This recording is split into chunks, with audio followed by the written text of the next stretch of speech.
Well, lesson 2, persecution's inevitable. 2 Timothy 3:12 says this, all who live godly in Christ Jesus shall suffer persecution. The slide you see there is the height of this empire-wide persecution.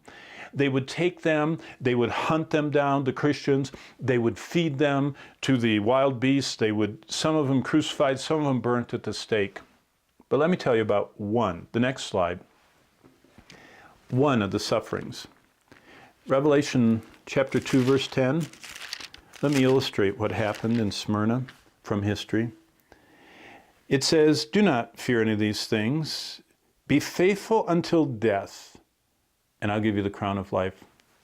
On the slide, what you see are the archways going into the forum area. Do you remember way back, a few slides back, I showed you a big yellow circle around the heart of Izmir, which I said was first century Smyrna?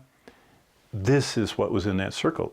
What you can see on that slide are the archways, which all the citizens of Smyrna had to line up and walk through that archway with the city clerk, the Roman legionnaires standing, and a little table. And this is all they did. On the table, the emperor said, and this was in this middle level of persecution, the emperor said, I want you to have every citizen of Rome that lives in Smyrna to walk through those archways, come up, and there's a bowl with incense. Reach in with 2 fingers and get a little bit of incense between your fingers. Sprinkle it over a flame of a lamp that was burning next to the clerk. And if they would say, Caesar is Lord, actually 2 words in Latin, Kairos Deus, that Kairos Caesar is God. Say 2 words as you sprinkle your incense, and you were safe for 1 year.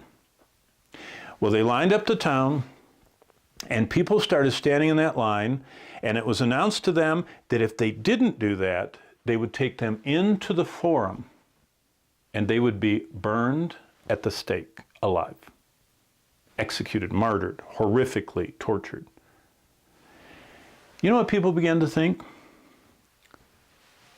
Line's about a mile long. Nobody's here except the clerk and that soldier. No one will ever know. Caesar is Lord. And they got off for another year.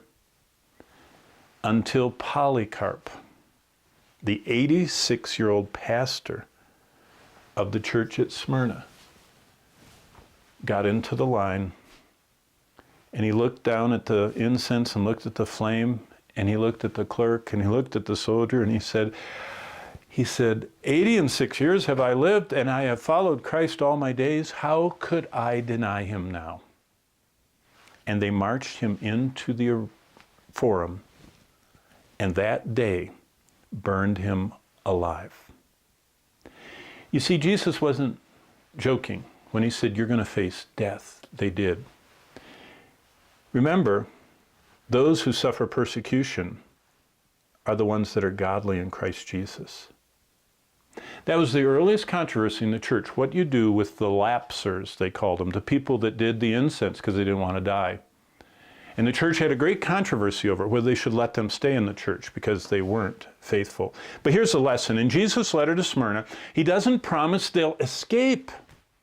See, people think, wow, the rapture, I'm not going to go through all this. I'm going to be in heaven. Yeah, but remember the birth pangs I told you about here? It's going to get bad before the Lord takes us out. The Lord never promised we'll escape. He doesn't promise to blind the eyes of those hunting them. He doesn't promise their careers will be safe, their homes will be safe. He never says their friends and family will be safe. He says, be faithful until death. When we serve for each summer, smuggling Bibles into the former Soviet Union, Soviet bloc, communist countries in Eastern Europe, I learned something. If you're a Christian and love the Lord and follow the Lord, the government would not allow your children to go to college. Did you know that? Under communism, Christians' children could not go to college. They were to be day laborers, ditch diggers, whatever, but they could not get educated. In other words, if you became a Christian, it didn't just harm you, your family would suffer. You know what, in America today, People will sacrifice anything for their kids to get ahead. They are not willing to suffer. And so their children become less and less reflective of Christ, because they skip church for their activities and their sports and their academics and their art pursuits, and they gradually get comfortable around sin, infected with sin, and acting like they're not even believers. But throughout history, God has used persecution to advance the gospel